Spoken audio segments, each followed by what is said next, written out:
ನಮಸ್ಕಾರ ಸ್ನೇಹಿತರೆ, ನೋಡಿ ಆ ಶೆಡ್ ಇದೆಯಲ್ಲ, ಆ ಶೆಡ್ಡಿಂದ ನೋಡಿ ಅದು ಈ ನೀಲಗಿರಿ ಮರ ಮತ್ತು ಈ ತೆಂಗಿನ ಮರಗಳಿದಾವಲ್ಲ, ಅದು ಬೌಂಡ್ರಿ ಆ ಕಡೆ ನೋಡಿ. ಈ ದೊಡ್ಡ ದೊಡ್ಡ ಮರ ಇದು ಈ ಕಡೆ ಬೌಂಡ್ರಿ, ಓಕೆನಾ. ನೋಡಿ ಇಲ್ಲಿಂದ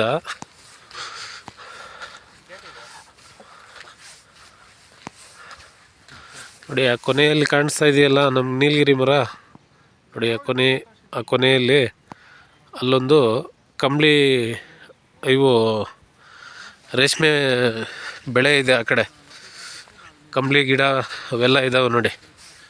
ಅಲ್ಲಿವರೆಗೂ ಇದು ರೋಡ್ ಆ್ಯಕ್ಸೆಸ್ ಈ ಕಡೆ ಬರುತ್ತೆ ನೋಡಿ. ಆ ಕಾಂಪೌಂಡು ರೋಡ್ ಆ್ಯಕ್ಸೆಸ್ಸು ಈಗ ಇದೆ. ರೋಡ್ ಆ್ಯಕ್ಸೆಸ್ಸು ನಿಮಗೆ ಆ ದೊಡ್ಡ ದೊಡ್ಡ ಮರಗಳು ಕಾಣ್ತಾ ಇದ್ದಾವಲ್ಲ, ಅಲ್ಲಿಂದ ಇನ್ನೂ ಮುಂದೆವರೆಗೂ ನಿಮಗೆ ರೋಡ್ ಆ್ಯಕ್ಸೆಸ್ ಇದೆ. ಬರೀ ಔಟ್ರೇಟ್ ಮಾತ್ರ ಇದು. ನಿಮಗೆ 10 ರಿಂದ 15 ಅಥವಾ 15 ರಿಂದ 20 ಎಕರೆನೂ ಮಾಡ್ಬೋದು, ರೈತರ ಕೈಯಲ್ಲಿದೆ.